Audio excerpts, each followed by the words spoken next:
Good morning. Thank you so much for joining us this morning for another Big Read professional development session. Today's session is presented by Mary Ellen Iatropoulos and Sarah Timberlake Taylor of The Art Effect.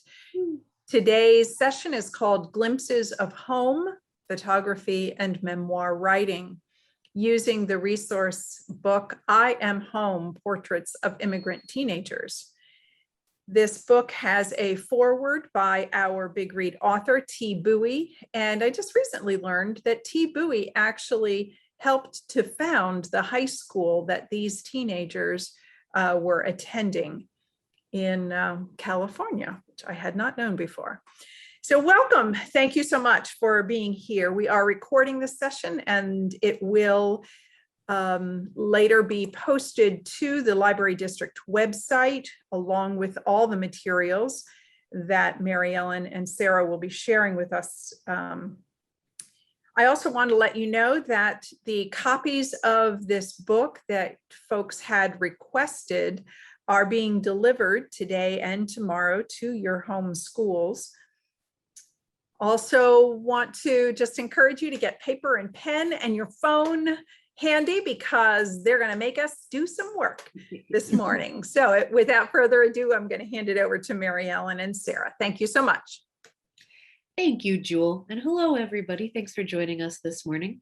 I'm really excited to talk about I Am Home, Portrait of Immigrant Teenagers with you, but also to talk about ways in which pairing the visual with the verbal can help engage and empower learners of all levels in a really neat and introspective and productive way. So we are going to be talking about memoir writing. We're going to be talking about some of the principles of photography, and we're going to be talking about ways that pairing the two together can make for a really powerful learning experience. We're going to be discussing uses of memoir. We're going to be discussing photography. We're going to look at some potential writing prompts for these short memoir essays.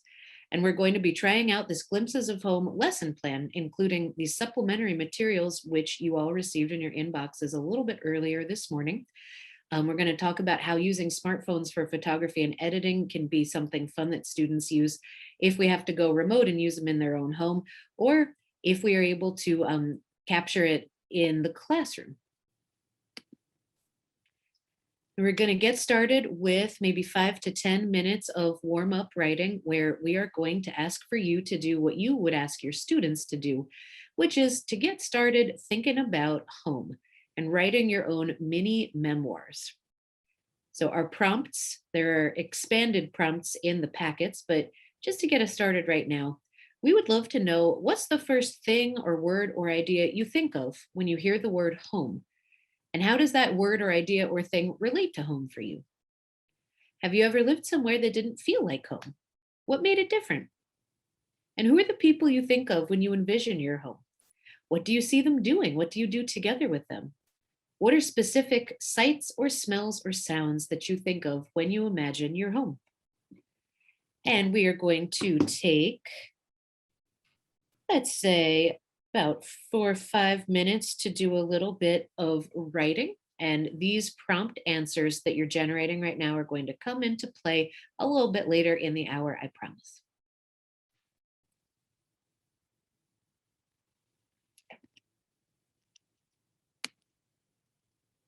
Because everybody likes some thinking music, we're going to put on a little bit of my favorite YouTube chill hop radio station. Yeah.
Right.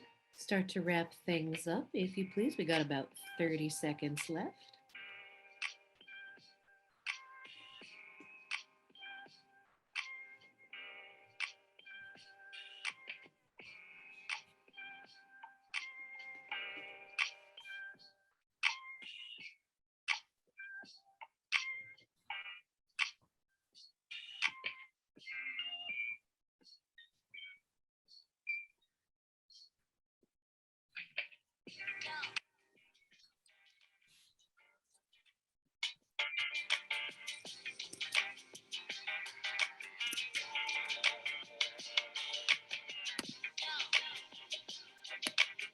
And coming back in 5, 4, 3, 2, 1.5 as my paper flashes. And we're back. Hello, everyone. Hopefully that was a nice way for everyone to sort of get grounded and experience the calming and sometimes meditative power of writing to music, as I'm sure you have experienced many times being educators yourselves. What is a memoir? We're talking today about I Am Home, which you will be receiving a copy of, which is a series of portraits illustrated by or accompanied by many short memoirs. The way that this was captured was that the photographer Erica McConnell went to Oakland International High School out in California and captured portraits of students and then did live interviews with them while they were walking by during lunchtime, during recess, trying to capture them in their element in a kind of informal and casual setting. And then those interviews got transcribed into the written material that is in this book. And they're very touching stories. There's a good deal of them. And I think they make really engaging glimpses into many different students' lives and what they think of when they think of the word home. Memoir can be a really great way for jumpstarting student writing, especially with a prompt like focusing on home, because home and memories and experiences are something that every learner will have. So it's not like they're drawing upon a body of knowledge external to them. They're thinking back through things that they have ownership over. A memoir is not quite an autobiography. Autobiographies usually go for completeness of chronology, trying to cover everything between point A and point B. A memoir is something that really focuses on an author editorializing on a specific event, a specific time in their life, a specific context.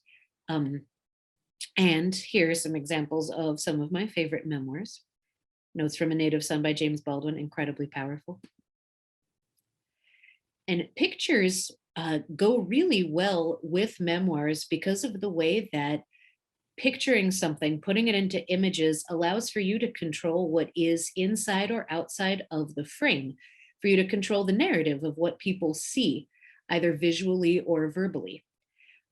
Thi Bui wrote the foreword to I Am Home, and she starts by talking about this portrait that she drew of herself, in which, having to look at the lines of her face and the shapes of her own anatomy and proportions, looking over and over again to get this drawing out there in the world, coming to realize what she thought she knew about self-love and how that related to home.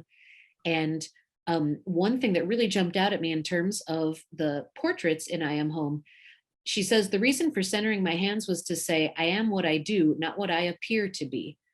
So she gives us a little glimpse into her own thinking about why she composed those images in her frame the way she did.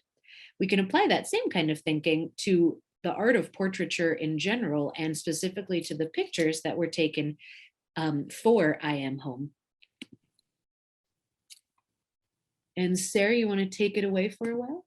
Yeah, so this is one of the portraits that we see in the text. And does anyone want to read this out loud for us so we can hear what he says in his memoir section? Or actually, here, I'll read it out. That way we can, I have a nice quiet area. I was born in the Congo, but I lived in Gabon from age 4 to 8. We lived in a big house with my whole family. It was my cousins and grandparents' house.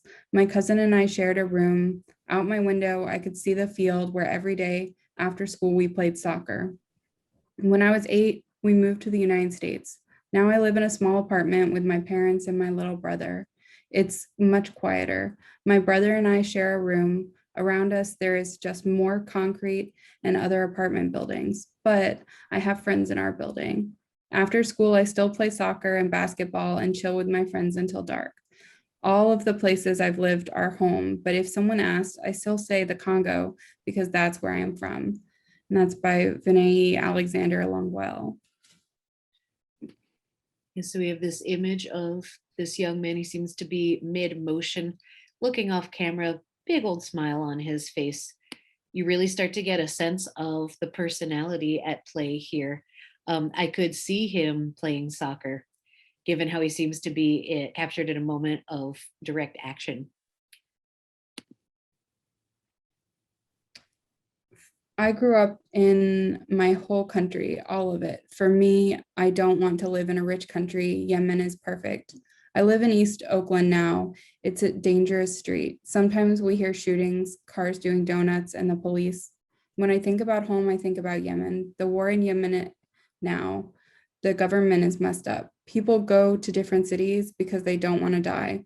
They want to live. I want to go back to Yemen now. From Akram Al-Arimi. And then in his portrait, in kind of sharp contrast to the one we just saw, he's also looking off frame, but his face is much more contemplative, and it gives kind of a, paired with the text right beside it, it gives this sense of seriousness and weight and longing to what's going on, and really helps drive that feeling home. And then the last example we're going to look at, do we want maybe Jewel to read that out loud? Can I volunteer you, Jewel? Sure. I lived with my grandmother and my brother in Guatemala. The country was beautiful. Sometimes it was cold and sometimes it was hot, but it was always comfortable. People were nice to me because they were family or they knew my family. The food was delicious. Where I live now on San Pablo in Oakland, it's always cold and windy. I don't talk that much with my neighbors, but it's a calm place. There are places that I can go nearby and play. When I close my eyes, I can feel safe and loved wherever I am. That is home. Heidi Hernandez. And just so you know, Heidi is the young person with the blue hair in the picture. although a little bit of a deviation from the standard portrait formula, right? Because both of their eyes are closed. They're not really looking anywhere. And there's two people in the frame, and they are both captured in a state of just, it looks like uproarious rapture. They're having such a great time. And when you look at the two of them, you can really feel that feeling of being safe and loved. So we were just kind of talking you through what we are going to be exploring a little bit deeper, which is how the visual and the verbal work together to create a feeling in an audience. There's a couple of different literary devices that this writing employs. Sarah, you want to explain more?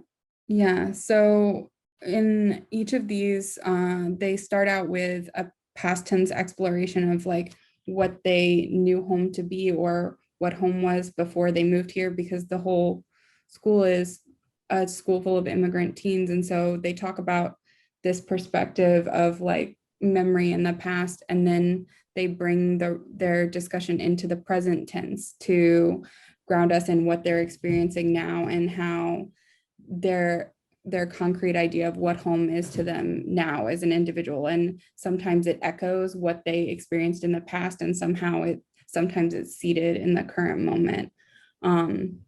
Occasionally the writing will dip back into the past again, kind of to reassert this connection between the past and present feeling.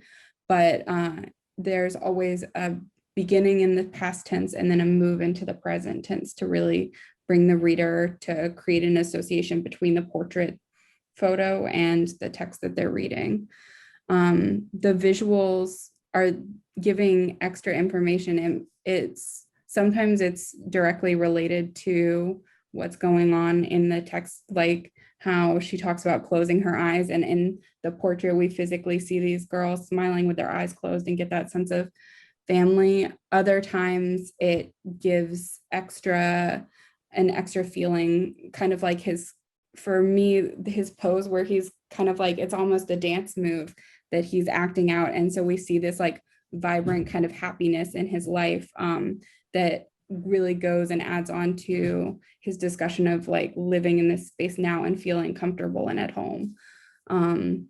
So those really shape how it comes together. And oftentimes the last line of what you read in that memoir piece is what drives the sync between the visual, because the photographs get you have the text on the left hand side and then the photographs get displayed on the right. So you kind of read and then you go over to see this individual. And so it connects. That last bit of your memoir is what you're thinking about as you lean into looking at the photograph and learning about the person. Great. So in the case of I Am Home, these portraits were taken by an adult photographer. So the students are the subjects, but they were not the ones who were capturing the photographs. And our suggestion for educators who are trying to emulate this kind of model of pairing the visual and the verbal is to put the power into student hands to take those pictures themselves and to really think through how they are composing an image with intentionality. Because as we have been talking you through these images, we are dipping into the language of filmmaking, which we're going to be going over shortly in just a minute. There's ways in which placement of objects in a frame, what gets included in the frame, where a frame gets cropped, whether there's space between the top of the frame and a person's head, all of these visual techniques help to contribute to emotional significance when looking at an image. So these are in your packet as well. There's a series of questions to ask when you or your students are taking your picture, framing your story. Will the subject be alone or accompanied? What will the body language be like? What are they going to be doing? Will the subject's hands be in the picture? In what way? We saw that young man's hands kind of going off to the side because he was in mid-motion. Thi Bui's hands, she put very intentionally in the middle to say, I am what I do. How much headroom, how much negative space will surround the object? How much of the frame will the subject yourself occupy? Where will you be looking? There are terms for the decisions that we make when we answer these questions. First and foremost is something called the rule of thirds. In the English speaking world, at least, where we read from left to right, our eyes view images in the same way that we read a book, where they start at the left and they move across the frame and they sweep down, unless you make different arrangements of objects in a frame to direct the eyes otherwise. So filmmakers often put their images such that their subjects are at the intersection of these thirds to make them more visually compelling. And I just want to show you real quick, skipping ahead here. Here's an example of a photograph that makes full use of the rule of thirds by putting its focal point, and the most interesting part, at least to me anyway, the cute cat, right at the intersection of those different thirds. Sarah, tell us about what are some different kinds of shots that can be used? So a wide or a long shot is when you see your full subject in frame, and that's like all the way from the top of the head to the feet. And a lot of times that gives either a sense of environment. So you are taking someone in and you're seeing their whole surroundings. It often makes the person feel small, which can be if they're talking about like feeling lonely and they feel like there's an isolation and they haven't quite found a sense of home yet. Like if they put themselves small within the frame and have like a large expanse around them, that can help compound that. But if they're also if it's someone who really loves books and they take a photo of themselves in the library because they envision one day having a home that's like full of books, that's like them in the center of like a large environment that makes them happy, and it's kind of like this beautiful big world ahead of them. With a medium wide shot, that's where it's from you get most of the body, but you don't get all the way down to the feet, and your subject is in the frame more. It's a great way to include a group of people together. You kind of see, based on how they stand, their relationships to one another and how group dynamics are unfolding. It's also a good way to, again, like show someone in their environment, but like in a way where they don't feel like a small component of it. Instead, they're really still at the center of their portrait.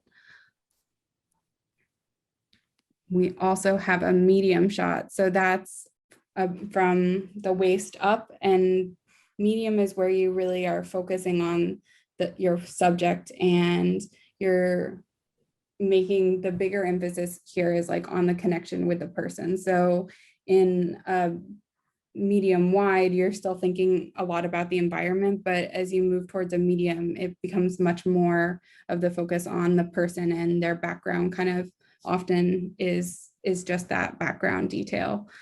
When you have a close-up, which is focused on the face, that's where you're really focusing on emotion a lot more. So if there's something that they're really looking to convey, like an emotion, a lot of times the close-up is where you go in and you can see how their face is as they think about it. You can see those like minor ticks of like whether someone is half smiling, or whether it's like if a face is like downturned a little bit, that becomes so much more emphasized when you're in for a closer shot.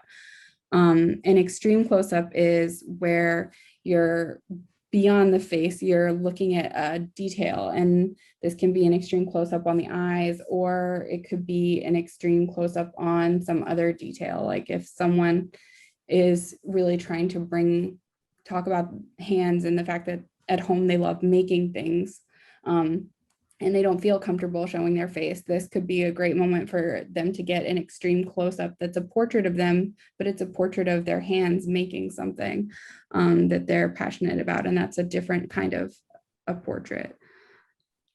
And medium shots are very popular with, for example, headshots for actors, actresses. It feels very conversational. It's sort of how it looks when you're looking at a person across a table from you that you're talking to. It feels a little bit, easier, breathable. A close-up starts to get a little bit tighter, a little bit more claustrophobic. It's a little more intense. If you were doing a close-up with another person in real life, you would have to be like very close up to them. So it would be very intense. which is why a medium shot sometimes has a little bit more of a sense of casualness, of a sense of maintaining just the right amount of distance to be looking at somebody, but not feel dominated by whatever emotion or expression is on their face. With a close up, that's intentionally putting that emotion or expression into a dominant position. That is making that the emphatic point of your shot. And then a close up is extremely, extremely detailed and close up. It is hard to sustain an extreme close up because of how uncomfortable it can be to be that close to somebody. They're very often just used as very quick shots in films to make a point. But when you're having a long conversation, you're probably going to see a lot of medium shots. There's our friend, the cat again, sitting at the rule of thirds. And then there is this thing called Headroom. Sarah, what's Headroom all about? So Headroom is the space that is in your frame that's above your head. So right now I probably have I guess you can, some of you might be able to see me. I have an ample amount of headroom, probably too much. You generally want your subject's eyes to be 2/3 up your frame. And you can tell when you have a lot of headroom, there's just like a giant gap above someone's head and their head is like the lower half of the frame and then just everything above that is empty. Students tend to, I find that when they're going for a shot, they tend to actually sometimes go less headroom and they don't give themselves enough breathing room because they're focused on like the face or the details. And so headroom gets clipped off and then the shot ends right, they'll cut off somewhere in the hair and they won't show kind of the top of the head. You really want just a small bit of room above your head to give a little breathing room so it doesn't feel claustrophobic, but people will sometimes accidentally clip it off or be more focused on trying to capture the face and just chop off a little bit of the top of the head, which you tend to avoid. There's an example of a good amount of headroom that keeps things feeling a little bit more comfortable. But if you have too much headroom, it can feel a little bit funny or almost like a person might be, a Muppet where someone is trying to keep you from seeing the bottom of their torso. But then if you have no headroom, it can end up feeling, like Sarah was saying, a little bit more claustrophobic. The point is to be aware of what headroom is and then to use it intentionally. So if you have a moment that you're trying to convey from your memoir where things are really intense, you might want to go in and get a close-up and leave very little headroom or even an extreme close-up. The idea is that you're using the language of visuals with intentionality so that you're in charge of what kind of feeling you are creating in your audience. So sometimes the photographer adheres to conventions of portraiture where we have students who are looking directly at the camera, the way, headshot style would be. Each student does get a chance to show their own unique personality, but they're not exactly the same. They're not uniform. This person in the middle, for example, her name is Sliam or possibly Sliam. We see that the frame falls right around her knees. So this would be a medium wide shot. We're a little bit further away from her, but we get to see more of her as a whole. We see more of her posture. We see that she is standing in a very friendly manner. She's coming across as being very open. She looks like somebody that I would like to hang out and joke around with. Then we have this student who is all the way on the left. This student is in a medium shot, which you can tell because of where the bottom of the frame falls. It is just below kind of shoulder, upper torso length. So we get a little bit closer on her face than we do with the portrait in the middle. So we can see a little bit more, we're drawn in a little bit closer to the subject. And this student has her hand in the frame, which is a really interesting gesture. And it draws me in even more because I'm thinking, what is she making? She looks kind of like she's making a point gesture, right? Like the really important thing is she looks a little bit almost like she is trying to convince the person looking at the portrait of something. I find it very enigmatic and yeah, really mesmerizing actually. And then the portrait all the way over on the right, again, kind of a medium shot looking straight at the camera, but the way that the head is kind of tilted, I feel like the subject is looking back at me and asking me a question. There is something in this young person's eyes where I feel like the camera's kind of turned back around. There's something kind of, yeah, kind of penetrating or inquisitive about the way that he is looking. A little bit serious. There's not quite a smile there, but also like he looks like he's got you figured out.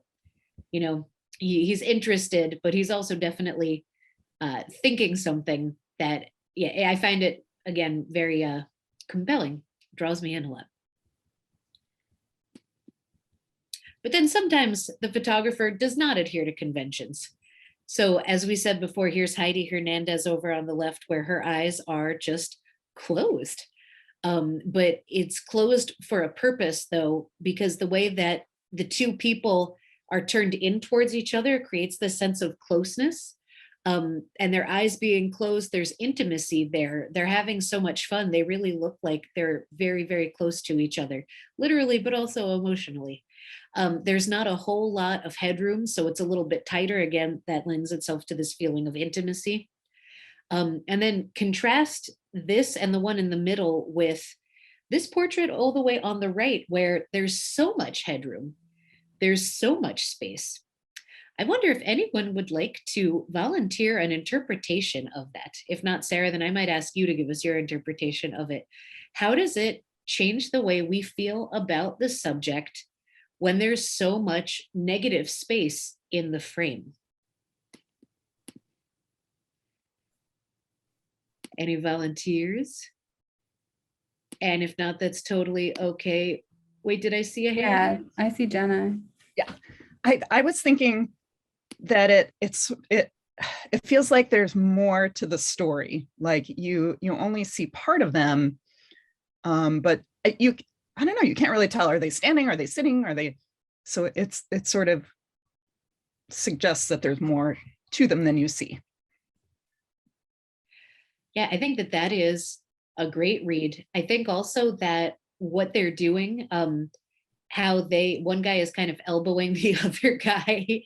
There is a certain feeling of unconventionality, maybe iconoclastic could be a word. They are making kind of goofy expressions, so they're coming off as fun-loving. Maybe there's a little bit of rebelliousness and disregard for the rules of the composition. I think it's a really interesting choice, though, because it's so different from all of the other portraits.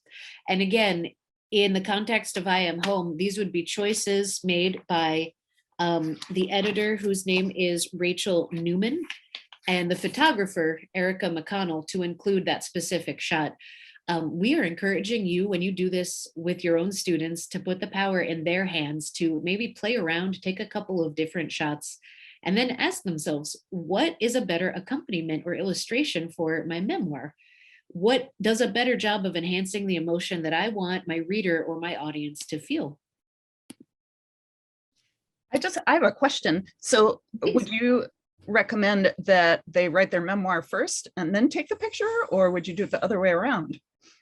I would recommend memoir first. Sarah, were you going to say something? Yeah, I would second memoir first. And I also think making a sketch is a really great idea for like having, once they have their memoir and have kind of like, once they have that text and they can look it over and decide on the emotion they want someone leaving, reading the text and looking at the photo to come away with, like the impression, and then sketching out like a draft of like what the composition they think will get them there, because they can have that as a reference for if they're taking it by themselves or if they're showing it to other people. And I think that that's like a great way to like increase the planning and intentionality for it. And then on this slide, we noticed that there was a recurring theme in this book of students looking to, it's to the left for them in the picture, but it's stage right. So it looks like they're looking to the right for us. But even just looking to the right, there's so many different ways that small variations can contribute to a totally different feeling. For example, this person all the way on the left is almost entirely in profile, not on a 3/4 angle, but it contributes to a kind of more serious feel, maybe a little more somber of a feel, whereas the young woman with glasses in the middle is looking in the same direction, but her shoulders are kind of turned. So she seems a little bit more open to the camera. But also because we can see more about where her eyesight is going, where her eye line is, it almost gives this sense of optimism. There's also a light that is being shown on her face, which contributes to that idea that she's looking towards maybe a glowing future.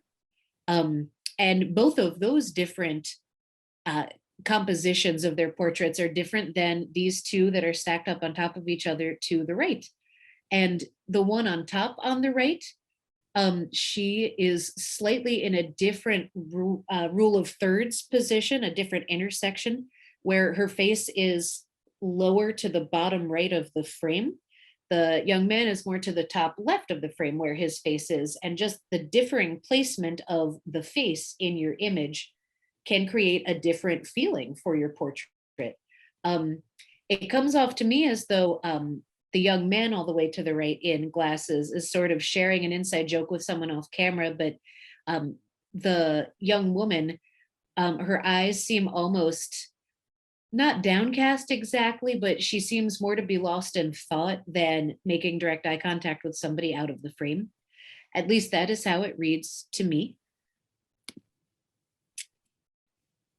And so that's just some examples of the ways that the rules of composition are being used by this portrait artist, this photographer, to really help tell the emotional story of the memoir writing that all of the students did.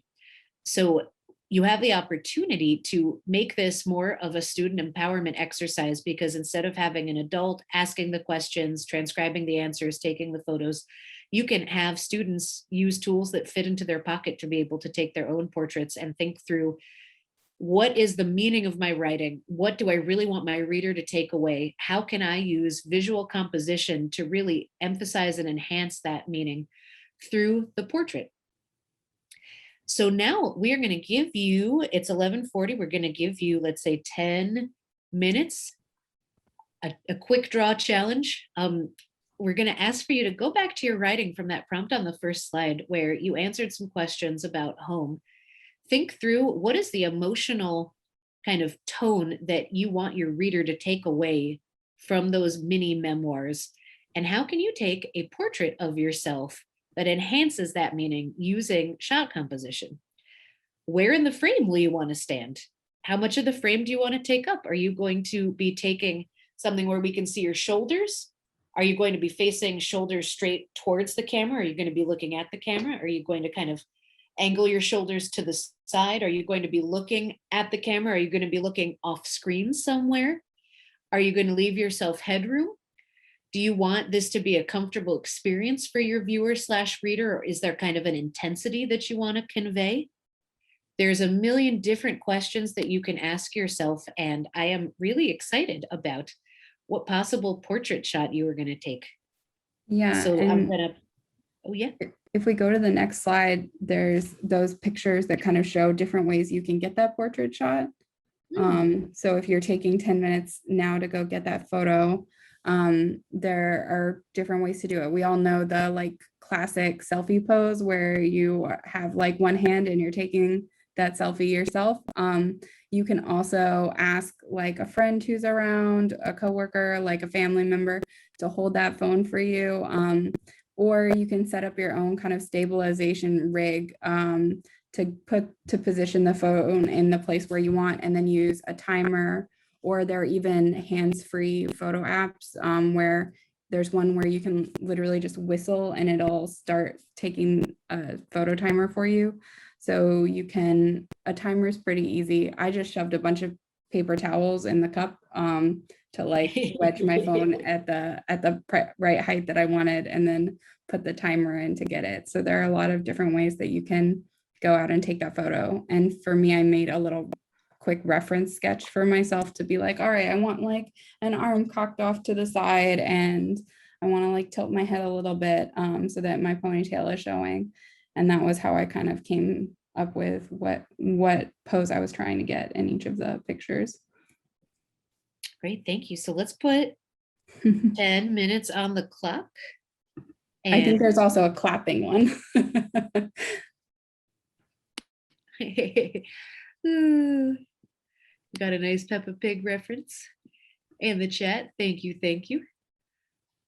And we're going to put our relaxing music on to help facilitate everyone's creativity. And just to warn you all, we are going to hope that at least one person shares with us when we come back in 10 minutes.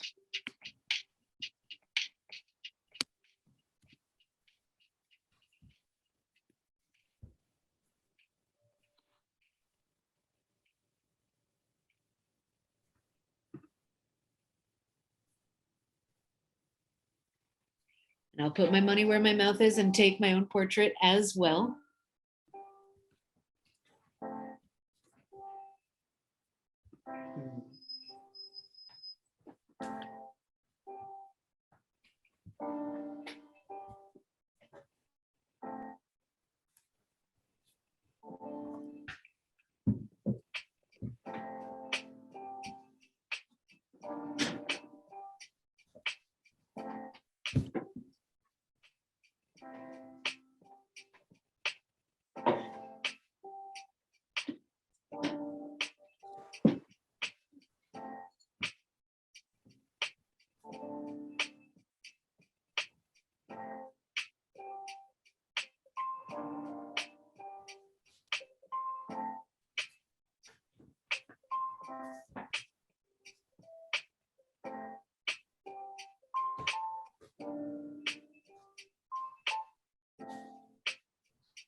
I wish I could use, I feel like I like this camera right now. I like even though I know I have a lot of headroom, I really like the window up here. Like, I think the window makes up for the fact that there's a lot of headroom. Yeah. Yeah, Hey, you can do that. that's true. Yeah, you can do that if you can justify, maybe that's not the right word, but if you did some memoir writing where you talked about something that is emphasized or enhanced by the use of angles in the background. And then just thinking through some stuff going on in the chat. Jenna, Yeah. hello, Jenna, says so many kids take pictures of themselves all the time, but I think that some would feel uncomfortable taking a picture of themselves. That is the photography teacher's dilemma, or the film and video teacher's dilemma, where we know that students in their lives outside of school or outside of our class are taking photos of themselves, but then when you try to, structure it and give them some critical frameworks and make an assignment out of it, all of a sudden everyone's like, no, I don't want to take a picture of myself. I think Yeah. one thing like that we were going to mention later on, but we can mention now too, is just giving them some alternative ideas of what like a self-portrait can be. Like Thi Bui was talking about seating her hands at the center of her image. If they want to take a self-portrait that focuses on like a part of themselves as opposed to the whole, or if they wanted to take a self-portrait that talks about themselves by showing the environment that they're in, or a place that makes them think of home, that makes them feel comfortable, and the portrait of them is a portrait of the space that they spend time in or feel a connection with. I think that those are both really valid ways to showcase yourself if you are having trouble with taking a photo or a selfie, because some kids out there currently don't feel like themselves fully. I had a student who was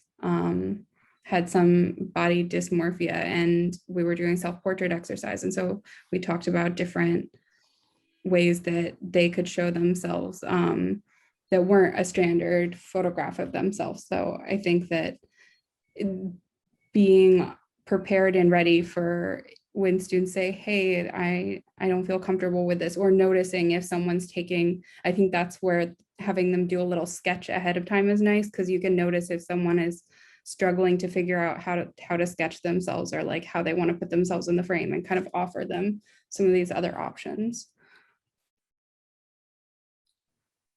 And then the question of just general discomfort with sharing their stories or their photos, that is definitely a risk. It is, in my experience, less risky to ask people to write about something like food or feelings towards family members than about material conditions of their home lives, because some students are going to worry that they don't have what other people have. Some students might, not want to take a picture of where they live for the same reason that sometimes students don't want to turn their camera on when they're doing remote learning. However, food is usually something that everybody has an opinion about and a memory about that is maybe a little less immediately personal. And you feel less vulnerable talking about your memories of food than maybe whether you have your own bedroom or not. But, the idea of maybe even if they wanted to take an abstract photo where, like Sarah was talking about the angles behind her head, getting some kinds of close-ups, some kinds of objects, maybe arranging kind of a still life setup that represents their memoir that they write. It is really about using visual composition to illustrate writing. But yeah, if anyone does this, I would be very curious to hear about your experience and whether students embrace the challenge or whether they shirk away from the challenge. There might be a reason why this was done by an adult photographer. Sometimes it's easier if someone says, hey, can I take your picture? than it is for you to say, I'm going to take my own picture now.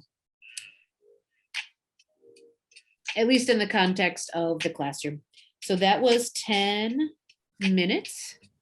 So we're going to take a quick sec to wrap up. Everybody come back.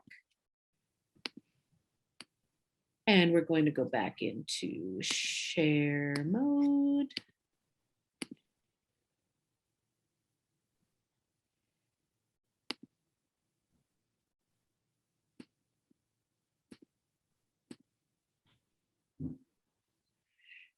And to put my money where my mouth is, I will go first in terms of sharing. I wrote, when I think of home, I think of pajamas and comfortable clothes. Being able to sprawl out and relax and not worry about being professional, or whether my hair has gotten messed up, or whether the baby spit up on me and I've got gross things on my shoulder I don't realize, where I get to take off the shoes and then put on sweatpants. And think of my husband and my daughter, them also being in comfortable clothes, and then all of us kicking back, eating dinner, relaxed, full of good food, able to just take a load off. And so I took a picture of my feet because I'm in my slightly uncomfortable professional working clothes, so I couldn't take more of a wide shot or a medium wide shot of what I'm wearing. But the idea of kicking back, putting feet up. And then it was an intentional choice on my part to have those kick back feet only take up a very small part of the frame, and to have lots of greenery and the stuff that I'm looking at really dominate the frame. I was hoping to create that same sense of ease and relaxation and comfort and being at home and informal. And I wonder if anybody else would be willing to share their writing with us. They're writing in their portrait. I can go.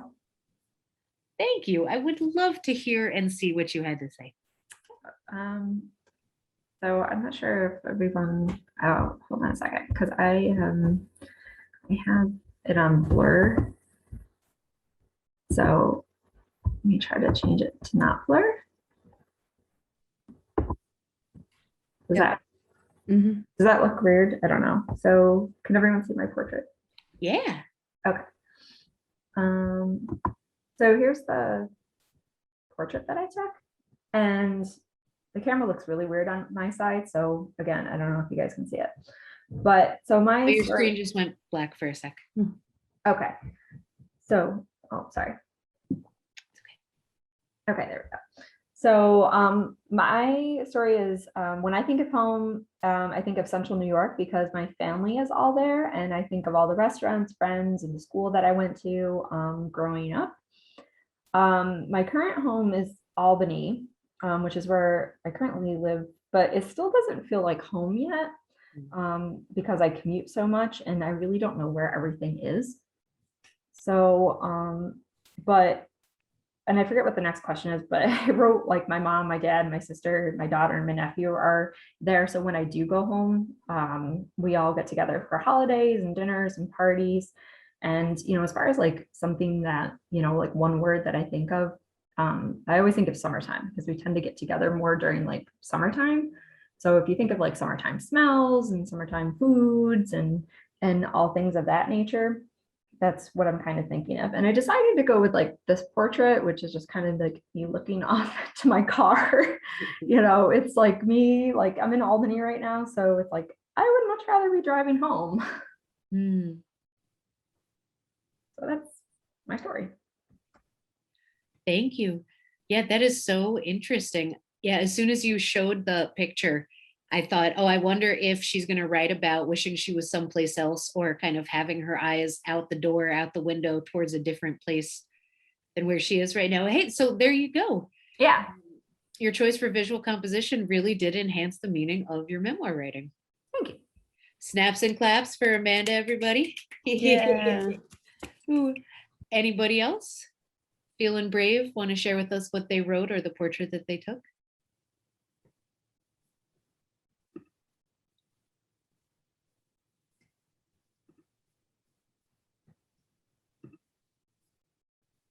I can share mine too. I put it on I have the photo on the thoughts for implementation, but I can put it on a slide after your slide. Great. And I'm going to give you 1 more minute to do that. And then I might, Okay. after you, pick on Bradley, maybe. Did you end up taking a portrait? Would you be willing to share after Sarah does? Thank you. All right, so Sarah, I'm going to move forward to the next slide. Oh, maybe it did an update. Wait, hang on. We can do this. Hey, there we go. I see it now. It was another foot one. When I was younger, I lived in DC for a bit with my extended family. They spent time telling me the way I prepared salad was wrong. It needed more dressing, a different kind of greens, or took me to buy clothes that I didn't want, that didn't look nice on me. I was spent the whole summer feeling so homesick. Now, home is where I feel comfortable being myself. I wear the clothes that make me happy, and I surround myself with people who really care about who I am. And that was the photo that I thought paired nicely with that. Yeah, you being comfortable wearing what you want to wear, being who you are. Snaps and claps for Sarah. Thank you. All right. Bradley, who I volunteered as tribute, thank you for being volunteerable. I see that you sent it in the chat. Click to open. Hang on 1 second. Sure. I'm going to stop the share for just a moment, and then I'm going to share my desktop so that we can see. That's me. Portrait of Bradley. Can you read your writing for us, please? Sure. Home for me is the Catskills. This is where I was raised. I still dream about the mountains, forests, and streams. Even when I lived in cities, the mountains were always home to me. I didn't always love it here. The woods could be isolating. No one's house in walking distance to play with. Wow. And tell us about your thinking in composing your portrait the way that you did. I was very interested in this. You described this like 3/4 profile and kind of feeling in my head. And I think that was in my writing as well. And I like the way that it came off as maybe not too serious, but as thoughtful. It made me think of a thoughtful person when I looked at myself in this picture. Yeah, I would definitely agree. I think that there is a nice kind of contrast in your writing between the wanting to find people to play with, but the living too far away from people to be able to walk to someone's house. And I think there is a similar kind of contrast in the 3/4 profile pose. Your shoulders facing the camera becomes a little bit more open towards the viewer, but then your eye line is not looking at the camera, but off somewhere else, which is a sort of a step away from that connection with the viewer. So that same sort of contrast of being open, but then not immediately meeting the viewer, I think the argument could be made for that. There's also a little bit the of Hudson Bridge in the the back. Hudson Bridge and the little bit of greenery in the background. They Cool. bring those elements in. So you like, I think because we see those show up in the writing, then they become more distinct parts of us reading intentionality into that in the image, which is really nice. Yeah. Yeah, so would anybody else like to try out reading us their memoir and telling us or showing us their photo? And if the answer is no, thank you, that's okay, because we are actually already just a little bit over time. So what I'm going to do right now is put into the chat a link to a feedback survey. And if anyone has any questions, we can stay on the line for another minute or two to take questions. But other than that, let me just quickly say we have loved having you here with us today. This year's, oh, I'm sorry, there shouldn't say NEA in there. Forget the NEA. It's all about Poughkeepsie Public Library District this year. October 9 through November 13. And if you have questions about the Big Read or these books, please contact our lovely Big Read coordinator, Jewel, or her colleague, Bradley.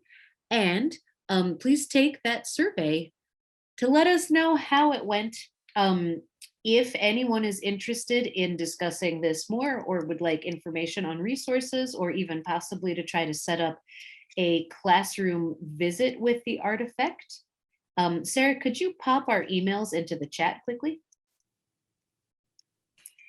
And I'd also like to remind everyone that if you have projects that your classes produce that kids are comfortable sharing, we do have the opportunity in November and December to exhibit those works at the Boardman Branch Library on our art gallery wall.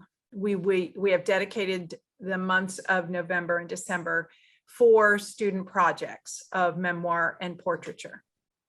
So that is a great opportunity for their work to be shared publicly if they are comfortable doing that, of course. Great. Well, thank you, everybody. Thank you, Jewel, and have a lovely rest of your day, everybody. Thank you, Mary Ellen and Sarah, and do appreciate the time that you put into this and leading us through the exercise and the materials that you put together for everybody. All of this will be on the Poughkeepsie Public Library District website, so you can share it with colleagues. If you'd like to point somebody else to the website, please do that. All right. Thank you so much. Have a Thanks, great everybody. day. Have a good one.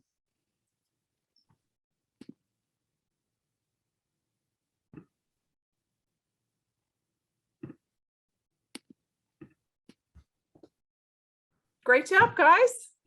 It was fun. Thanks, Jewel. Time just flew by. Oh my goodness.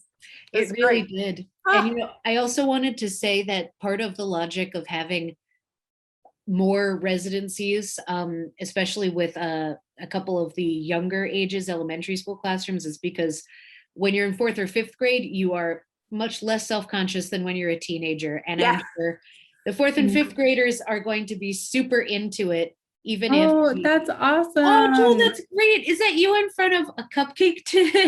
Yes. Just wanted to share that with you because part of my memoir was that baking scent for me really locks in a sense of home, especially that after school, just off the bus, open the door, aroma, somebody baked. So that was my picture. That was lovely. Thank you. Yeah. Thank you. This was fun.